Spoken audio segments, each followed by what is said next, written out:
Hey class, this is Dr. Willis. I wanted to take this time to welcome you to Module 4. Hopefully everybody had an outstanding weekend. Thank you for your hard work at Module 3 last week. We got to introduce the Learn Smart resource. You gave some ideas and thoughts about your learning styles and how that resource can support those learning styles. You also got a chance to talk about some of the features of that Learn Smart resource and the benefits and importance of accessing it right away. So thank you so much for your hard work. I hadn't jumped in the course to see who didn't finish the journal or the Learn Smart activity, but I'll be doing that right away. Remember, you can still submit those. If you missed the deadline, you can still submit the journal and the Learn Smart activity. You cannot do the discussion board. If you miss the discussion board, it's kind of too late for that. But anything else you can resubmit. Now, Module 4.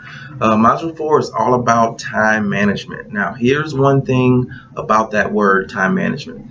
I don't necessarily like it, okay? Because if you look at your phone, okay, or your watch, or anything that tells you the time, I dare you to try to make it stop. Okay? If you've tried it, you've realized you cannot make time stop. So you can't necessarily manage time. Okay? What you can do is manage yourself within the confines of time. Okay? So I like the term self-management. Okay? Because I can control myself within the 24 hours that I have every day. I can try to make sure I'm doing whatever I need to do to be efficient. So it's more of self-management. But if you like the word time management, that's okay. But for this week, we have a discussion board and we have another Learn Smart activity. Now, in the discussion board, it's going to ask you basically, how do you plan your week?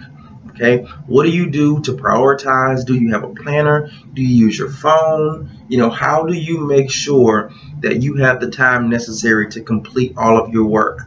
Also, looking forward to the Module 7 paper, how will you ensure you have the time necessary to complete that assignment thoroughly? All right, so how will you plan your week? How will you structure it? What will you do is different with your time or with yourself to make sure you're ready? Okay, your initial post is going to be due Thursday by 11:59 p.m. Make sure you're solid 1 to 2 paragraphs, solid 5 sentences, good thorough sentences, and you're going to respond to at least 2 peers by Sunday at 11:59 p.m. All right. Now the Learn Smart activity, of course, that's going to be due Sunday by 11:59 p.m. And of course, as we can remember, that assignment is automatically graded once you finish. So as soon as you finish, maybe 5 or 10 minutes later, you should see a grade show up in the grade center. If you don't, please reach out to me. Okay? All right. Now, lastly, again, if you missed anything previously, the Module 1 quiz, the Module 2 My Success Plan activity, the Module 3 Learn Smart and Journal, if you're missing any of those, you can still submit them. Please, if you've gotten behind, it's okay. Reach out to me. I am more than happy to work with you. Okay, so let's just stay on track. Let's communicate if we're behind. Let's make those things up. All right. If you have any questions, please reach out. You can email me or contact me by cell 601-408-3233. All right. Y'all have an outstanding day. Bye-bye.